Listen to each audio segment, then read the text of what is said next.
Isinusulong ng Department of Education ang paggamit ng mother tongue o ang nakasanayang wika sa pagtuturo.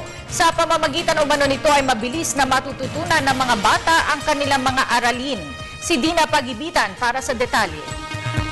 Ang pag-aaral daw ay hindi minamadali. Madalas kasi ang isang bata natututo ng kusa base sa kanyang paglalaro.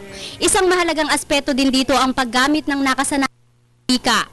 Ito naman ang naging daan ng Department of Education upang isulong ang paggamit ng mother tongue sa pagtuturo sa lahat ng pampublikong paaralan sa bansa.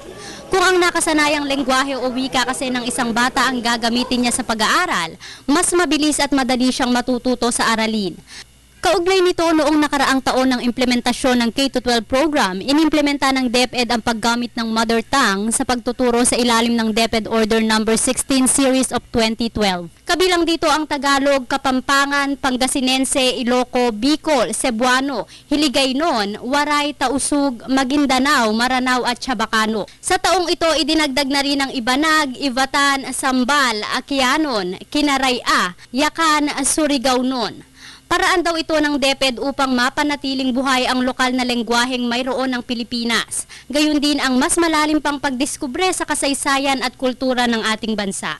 Mayroong 181 language ang Pilipinas at 177 lamang dito ang ginagamit sa kasalukuyan ayon sa Summer Institute of Linguistic Philippines. Sa 181 na ito, 153 ang kinokonsiderang healthy, 14 ang nasa kategoryang trouble, 10 ang nakalimutan na at 4 ang kinokonsiderang think o mawawala na.